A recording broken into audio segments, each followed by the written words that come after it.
Hola, soy NutriKate y esto es Very Happy, un rincón donde compartimos historias, sonrisas y bienestar.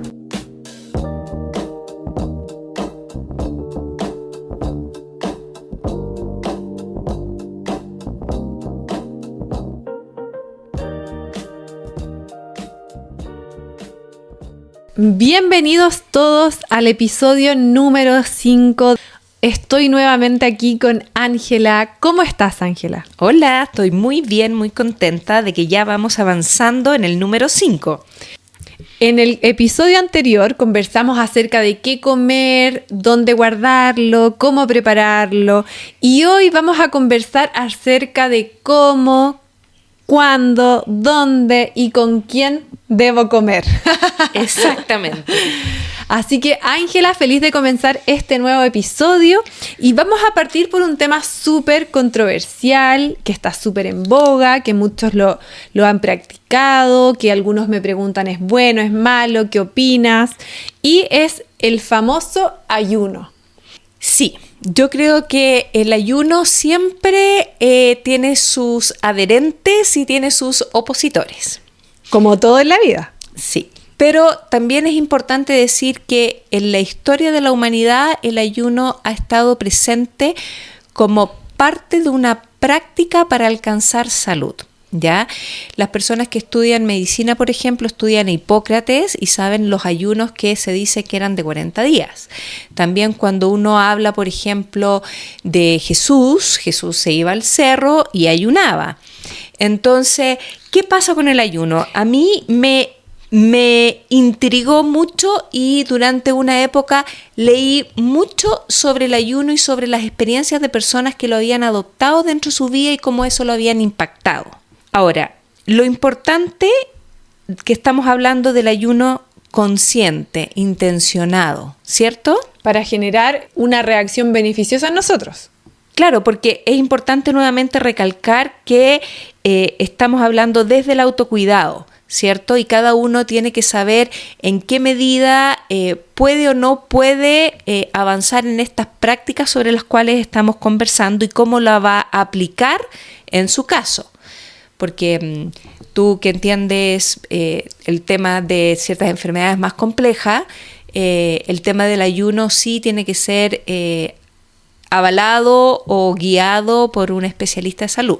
Claro, o sea, hay ciertas patologías que si lo quieren practicar, deberían conversarlo con su médico tratante para poder hacerlo de una manera segura, pero los que vamos a hablar en general, esto aplicaría para personas que son sanas, que no tienen una patología como la diabetes o la resistencia a la insulina. De todas maneras, también podrían practicarlo, solo que de una manera más guiada. Claro, cualquier persona con cierto trastorno metabólico tiene que ver cómo abordar el tema del ayuno, porque dentro de la naturaleza, por ejemplo, uno ve a las guaguitas, ¿cierto?, a los bebés o a los niños que cuando se resfrían o se enferman, rechazan el alimento, claro, porque el cuerpo necesita los recursos para poder enfrentar la infección o la enfermedad del minuto, y para eso necesita destinar todo eso a batallar en el sistema inmunológico, ¿cierto? Entonces, enfocarse en sanarse. Exactamente. ¿Por qué? Porque sabemos que la digestión es un proceso fisiológico que involucra muchos órganos, muchos sistemas, requiere energía y también genera desechos que otros órganos tienen que empezar a limpiar y sacar del cuerpo. Entonces, sabemos que el exceso en el comer también es una práctica que no nos beneficia, ¿cierto? Y que hoy se da mucho porque tenemos mucha disponibilidad de alimentos. Antes el hombre antiguo tenía que salir, cazar, había un esfuerzo detrás para poder obtener el alimento. Y hoy en día simplemente vamos al supermercado y miramos lo que se nos antoja sin mayor esfuerzo, más que el dinero, y podemos obtener el alimento que queremos, que en general son carbohidratos. Entonces, es más difícil ayunar, quizás en nuestra era, porque vivimos en tiempos con mucha disponibilidad de alimentos. Y también mucha publicidad que nos insta a estar permanentemente consumiendo. Nosotros vamos por las calles y vemos tremendas publicidades sobre alimentos, sobre hamburguesas que están chorreando el queso, sobre bebidas, sobre papas fritas, un montón de cosas que instan a nuestro sentido a consumir y a comer. Y muchas industrias nos dicen los beneficios de consumir un producto, el que ellos producen, pero no nos advierten de los problemas, de qué pasa si consumimos demasiado, en qué etapas de la vida, no mezclar ciertos alimentos. Y eso es lo que queremos conversar hoy día, ¿cierto? Sí, muy interesante. De hecho, queremos conversar sobre el ayuno porque durante el ayuno ocurren procesos fisiológicos súper interesantes, como la autofagia. No sé si alguno de nuestros amigos que nos escuchan conocen este concepto, que es un proceso regenerativo que ocurre en nuestro cuerpo, que está científicamente reconocido. Y es un proceso de regeneración que ocurre a nivel celular. Ahí se reduce la probabilidad de contraer ciertas enfermedades y esta autofagia hace que se prolongue la esperanza de vida. En el año 1960, el doctor Christian Bodube en 1974 ganó el premio Nobel por haber descubierto la existencia de los lisosomas y ahí acuñó el término de la autofagia. O sea que ya tiene hartos años como en conocimiento acerca de esto. El lisosoma es un componente que se encuentra dentro de la célula y que sirve para descomponer y reciclar partes dañadas de la célula. En el 2016, el científico japonés Ozumi ganó el premio Nobel por su investigación sobre los mecanismos de la autofagia. Uno de esos era ayunar, y porque eso estimula la autofagia. Por ejemplo, activarla en el organismo puede ayudar a eliminar proteínas amiloides y protegerse de enfermedades neurodegenerativas como el Parkinson y algunos tipos de demencia. Esto, Katy, es sumamente importante porque nos enfrentamos a un momento donde es tan muy presente esa enfermedad cada día más entre nosotros. Entonces ya sabemos que el estrés y la falta de ejercicio y otras cosas en el fondo aumentan los riesgos de padecerla, y aquí tenemos una herramienta que nos está diciendo que podemos prevenirla usando la autofagia. ¿Y cómo la potenciamos? Aquí está eso que nos contabas tú, ¿cierto?, el otro día de Hara Hachibu. Hara Hachibu es un método japonés de comer hasta el 80% de nuestra capacidad, o sea, dejar ese 20%, quedar con un poquito de hambre, no llenar el estanque completamente. Claro, ahí tú me contabas que justamente significa barriga al 80%. ¿Y qué pasa? Que el organismo detecta que no le va a entrar más comida, entonces empieza a decir, bueno, ¿de dónde saco los nutrientes y la energía? Voy a revisar todas esas células que están ahí medias mutantes, cambiando, que pueden generar alguna tumoración o alguna alteración del organismo, y empieza a desarmarla y saca los nutrientes y lo que no le sirve lo elimina. Eso es la autofagia. Es increíble cómo funciona el cuerpo humano, porque finalmente es muy sabio y no está capacitado, por así decirlo, para recibir tanto alimento. De hecho, tiene muchos más mecanismos para responder al ayuno que al exceso de alimento. Claro, porque además todo esto que le sobra y dice, bueno, ¿y qué hago? Ya lo guardo por aquí, lo guardo por allá, y empieza a almacenar en distintas partes. Y sabemos, por ejemplo, que esta grasa abdominal es uno de los signos de enfermedades después degenerativas. Entonces, nuestro cuerpo ya no está hablando de que nos detengamos, de que reflexionemos y empecemos a actuar más conscientemente en nuestro bienestar y nuestro autocuidado. Ahora, por ejemplo, también en ciertos ritos de ciertas religiones llevan al ayuno en ciertas fechas especiales, ¿cierto? Por ejemplo, hay personas que ayunan los días viernes o en Viernes Santo, en el caso de los católicos, o en el caso de otras religiones que tienen días especiales de ayuno. No me las sé todas. Sí, pero puede tener distintos enfoques, hacerlo por algo espiritual o simplemente hacerlo para darle un descanso al sistema digestivo, que también es muy bueno. Pero, Ángela, en tu caso, por ejemplo, nosotras hemos conversado en interno, porque Ángela ha practicado el ayuno. ¿Tú recomiendas hacer el ayuno a cualquier persona? ¿Recomiendas que cualquier persona lo haga? ¿Cómo lo podría hacer alguien que nunca ha ayunado? ¿Qué recomendarías tú? Bueno, yo de partida, por ejemplo, mis hijos cuando han sido pequeños, les he permitido el ayuno saludable fisiológico cuando se han resfriado, ¿cierto? Darles harta agüita y monitorearlo y permitir que si un día no comen o 2 días no comen, no desesperarse y esperar que en el fondo resuelvan la enfermedad y vuelvan a alimentarse. Ya. Ahora, los que somos adultos, es importante ver cuál método desde lo seguro voy en el fondo avanzando. Por ejemplo, ya hablamos de la autofagia, de comer hasta el 80%, creo que es una súper buena manera de empezar, ¿cierto? De permitir quedar con una gotita de hambre.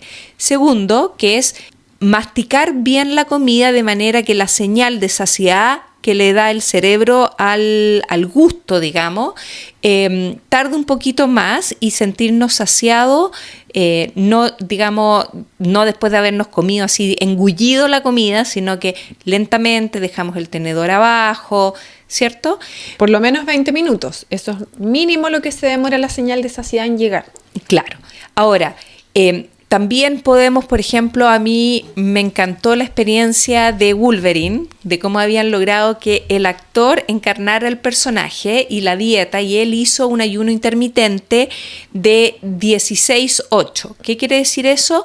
Que son 16 horas sin comer y 8 horas para comer. Bueno, él además durante esas 8 horas comió comida bien monitoreada porque tenía que tener un aumento muscular, ¿cierto? Entonces, y hacía mucho ejercicio para generar la musculatura y con las proteínas que se alimentaba. Pero en el fondo uno aprovecha las horas de sueño, que son, por ejemplo, ya promedio 8 horas de sueño. Entonces le das un poquito antes y un poquito después. Unas 4 para adelante y unas 4 para atrás. Claro, se dice que lo mínimo es unas 12 horas. Claro. De ayuno. Entonces, y ahí también es importante que ya vamos a entrar después en los horarios de aprovechar esas horas de sueño sin tener que digerir. Pero en el fondo yo he hecho ayunos intermitentes, pero también tuve la experiencia de un ayuno de 10 días. ¿Cómo fue ese ayuno? Fue un ayuno de 7 días sin ningún alimento, solo agua en la medida en que la necesitara. Y te tengo que decir, Katy, que me sentí bastante bien. Seguí mis rutinas normales, trabajando, iba a dejar a los niños al colegio. Sí, uno está un poquito más lento, pero no es malo también generar un ritmo un poco más pausado, porque estamos como corriendo, acelerados y tomando estimulantes para poder responder. Salir. Sí. Y luego al 8º día se comía una fruta de la estación. Y luego al 9º día se repetía la fruta, pero también se comía un vegetal fresco, crudo. Y luego al 10º día se repetía el almuerzo con un vegetal solamente y en la tarde también otro vegetal, ¿cierto? Entonces, luego al 11º día volvíamos a comer integrando otros alimentos saludables, porque no sirve de nada ayunar y después pegarse un atracón de una comida súper tóxica, sí. ¿Cierto? Porque además el organismo está súper receptivo. Sí. Te voy a decir que no solamente fue una experiencia fantástica en términos de energía. Uno piensa que si come mucho va a tener más energía, y la verdad es que a veces el comer mucho te quita la energía, sino que además la percepción se agudiza cuando no está el ruido que producen los órganos digiriendo y todas estas sustancias que recorren el organismo y todo lo demás. Uno genera una percepción, escucha, ve, siente, la intuición se agudiza. Es una experiencia fantástica. Algún día tengo que hacerlo. Me da un poco de susto, pero porque he ayunado, pero muy corto un día, y aún así me asusta un poco. Me contabas que subiste el cerro y tuviste ahí un montón de horas sin comer. Sí, por lo menos 16, y pensé que me iba a sentir más fatigada, y la verdad es que me sentí muy bien. No sentía fatiga tampoco. Ahora, recordar que soy una mujer sana, que no tengo ninguna patología, pero la verdad es que pensé que me iba a sentir más cansada y la verdad es que no. Bueno, porque además tú eres deportista, tú corres y fuiste al cerro muy motivada, con ganas de que te fuera bien, y hay energía, ya hablamos, ¿cierto? De esta energía que está disponible, que no solamente viene en la comida. Hay energía que está en nosotros y que la podemos utilizar sin necesitar comer. Es súper importante eso, Katy, saber que el sentirnos carente no nos ayuda. El sentir que tenemos que comer para qué me como para que me solucione esto, qué me como para que me cambie la vida. Finalmente le damos demasiada responsabilidad y poder a la comida. Exacto. Y en caso, estoy pensando en las personas que tienen o sufren de un TCA, por ejemplo, el trastorno por atracón, que restringen muchas horas buscando disminuir su ingesta calórica y finalmente se agotan, ya sienten que no pueden más y comen un volumen muy grande de alimentos y comen muchísimo más de lo que inicialmente comerían si tuvieran sus horarios de comida. Estoy pensando en el ayuno para esas personas, quizás no es lo más recomendado hasta que mejoren un poquito su relación con la comida.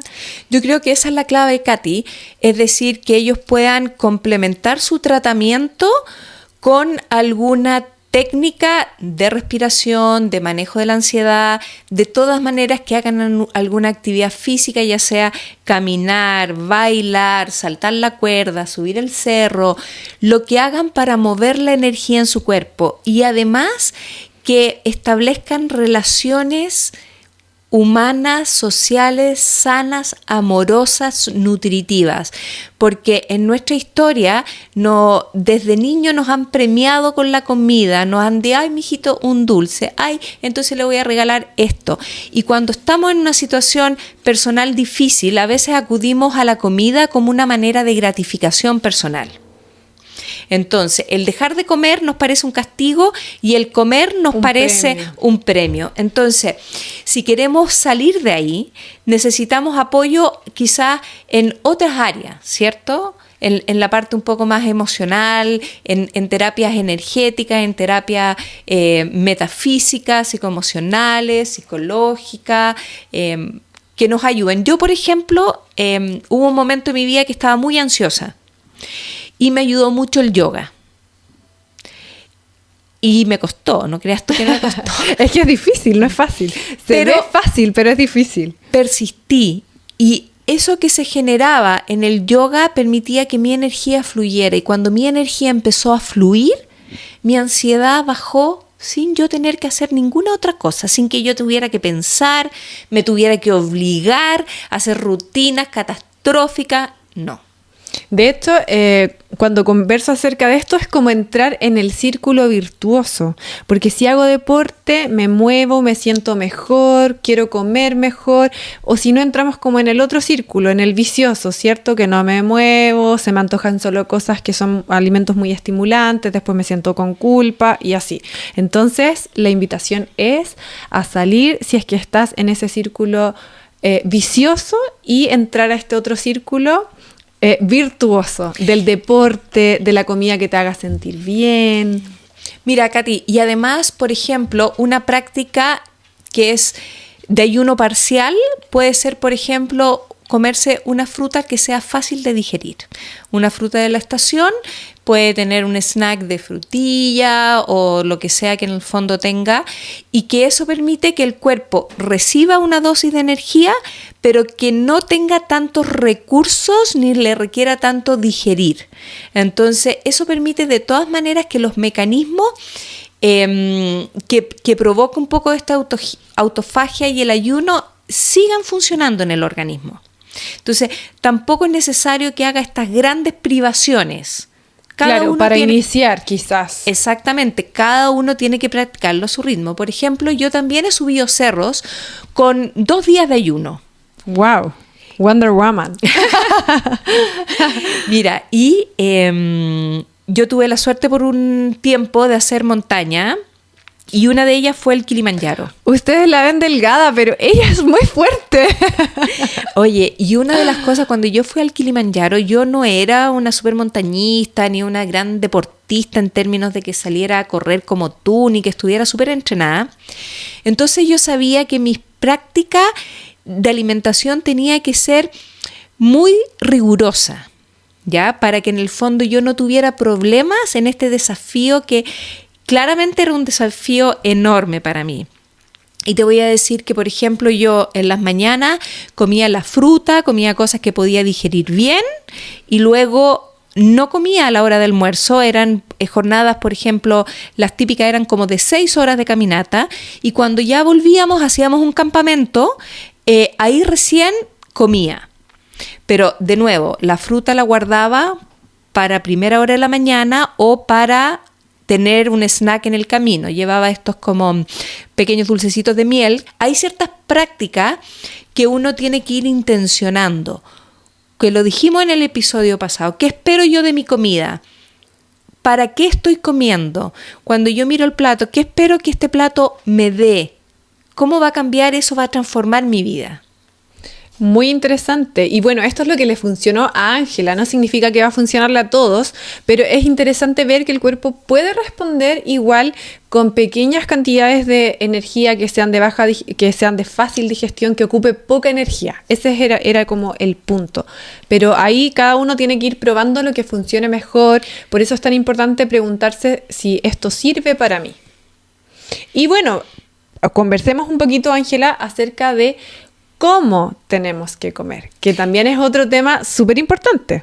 Bueno, dijimos que es importante sentarse tranquilo para poder tener que no esté, por ejemplo, si yo me siento, estoy peleando, estoy discutiendo cosas, o estoy estresado, estoy asustado, o como rápido, no me doy el descanso, genero cortisol y genero adrenalina y genero otras sustancias que van a intervenir y se van a meter entre medio de lo que debería ser un momento sagrado, ¿cierto? Un rito de nutrición. Entonces es importante tener un espacio, sentarme con las personas y con la quietud adecuada y cortar distracciones. Exacto, o sea, fuera pantalla, celular, TikTok, ni decirlo.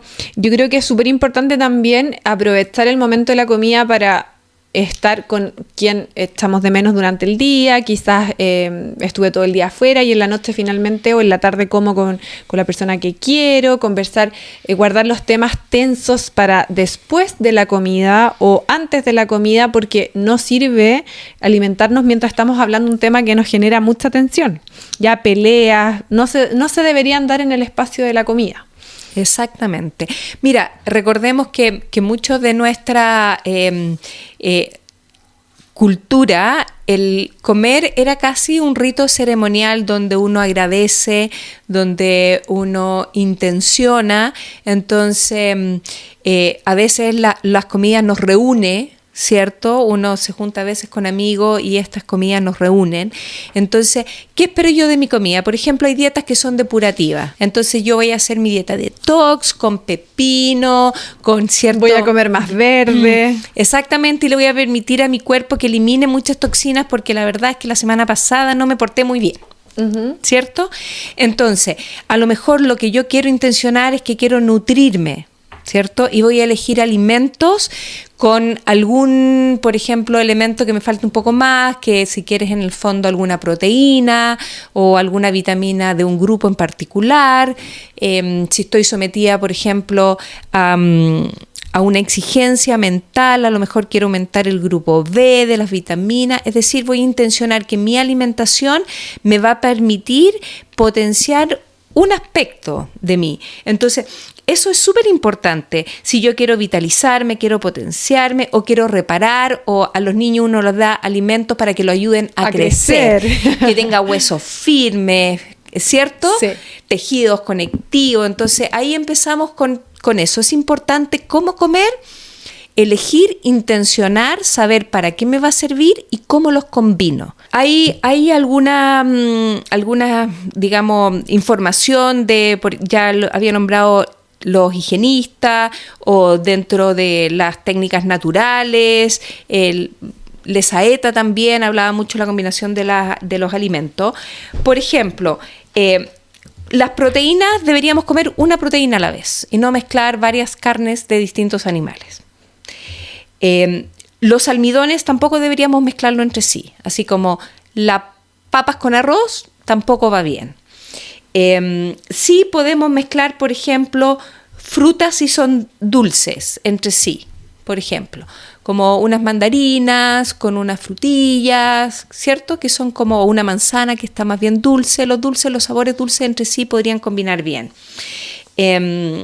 Ahora, tampoco las grasas con los almidones, salvo que haya mucha ensalada. Entonces, finalmente, ¿qué sí puedo mezclar? Puedo mezclar proteínas con hortalizas. Que es la clásica, proteína con ensalada. Exactamente. O los almidones. Si voy a comer papas, las como con ensaladas. Si voy a comer arroz, también con ensaladas.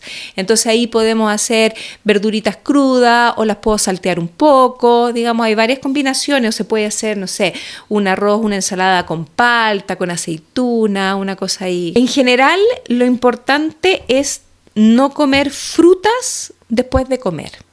Ya, porque pueden fermentar. Exactamente, la fruta hay que comerla antes. Puede ser como un snack de media mañana o previo al almuerzo o en la tarde.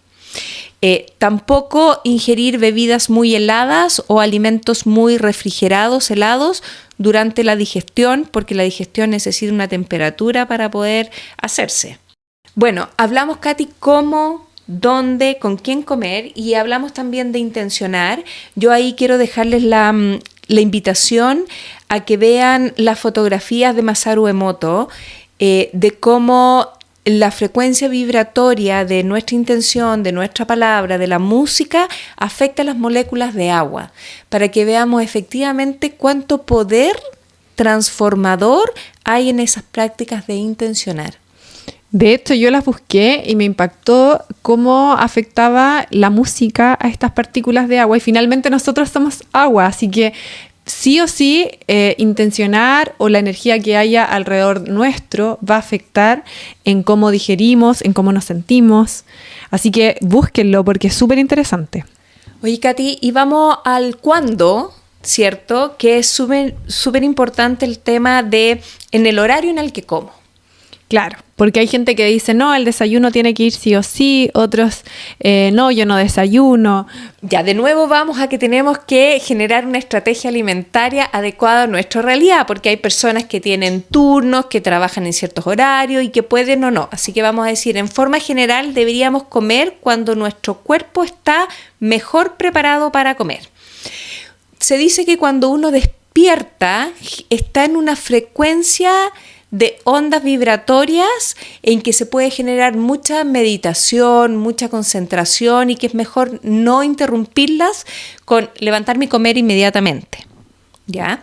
Ahora, hay personas que ese desayunar, ese romper el ayuno, les viene bien hacerlo dentro de una hora de despertarse, es decir, me levanto, hago alguna meditación, me ducho, me visto y luego puedo desayunar o puedo esperar un poco más.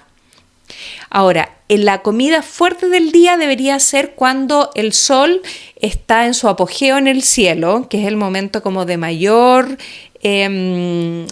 energía digestiva. Entonces entre las 12, las 3 de la tarde es un buen momento para tener una comida. De nuevo, una comida fácil de digerir. Que tengamos harta potencia no significa que después tengamos que mandar una siesta de 4 horas para poder digerir todo lo que comimos. Porque todo nuestro organismo está colapsado, ¿no? Claro, toda la sangre está en el intestino. Entonces, también es importante que la digestión debe detenerse antes de que nos durmamos. Claro, por lo menos unas 3-4 horas antes de irnos a acostar. ¿Por qué? Porque es muy importante el sueño, un sueño reparador para poder en el fondo estar listos para el día que viene. Entonces, terminar de comer por lo menos 3 horas antes de la hora en que esperamos dormirnos es súper importante. Sí, de hecho uno nota diferencias cuando come temprano o cuando come justo con la hora de ir a la cama, pero me imagino que igual hay personas que no pueden hacer cambios porque finalmente llegan muy tarde de sus trabajos. Entonces quizás en ese caso, si van a cenar más tarde, comer más liviano. Exactamente, algo que dijimos de nuevo que sea fácil de digerir. Naturalmente las frutas y las verduras son más fácil digestión y las proteínas en general demoran más horas. Entonces, no dejar la proteína para última hora de la tarde. Tampoco, por ejemplo, cuándo comer, aquí nos vamos un poquito al detalle, pero está entretenido contarle. Por ejemplo, hay alimentos que en altura no se digieren bien, ¿cierto? O, por ejemplo, si se están preparando para algún desafío físico importante, a lo mejor tienen que prepararse con ciertos nutrientes con anticipación, ¿cierto? Y también decir que las mujeres que estamos sometidas, ¿cierto?, a un ciclo hormonal, también informarse que hay momentos del ciclo donde son mejores ciertas estrategias alimentarias y eso nos potencia y nos da mayor vitabilidad y ayuda a nuestros procesos. Así es. Wow, muy interesante. Así que hemos hablado acerca de cómo, cuándo y dónde comer. Esperamos que les haya servido. Con Ángela estamos felices porque lo pasamos muy bien grabando estos episodios, conversando acerca del ayuno, de qué comidas hacer, qué comidas mezclar. Así que en el próximo episodio vamos a estar hablando acerca de... El próximo episodio es un episodio en que vamos a ir cerrando, vamos a revisar, vamos a recapitular y sobre todo vamos a hablar de energía, cómo estos alimentos que hemos hablado se transforman en energía que va a transformar nuestra vida, que va a permitirnos sintonizar con esta estación de la primavera en la cual queremos renovarnos, queremos hacer que germinar y florecer.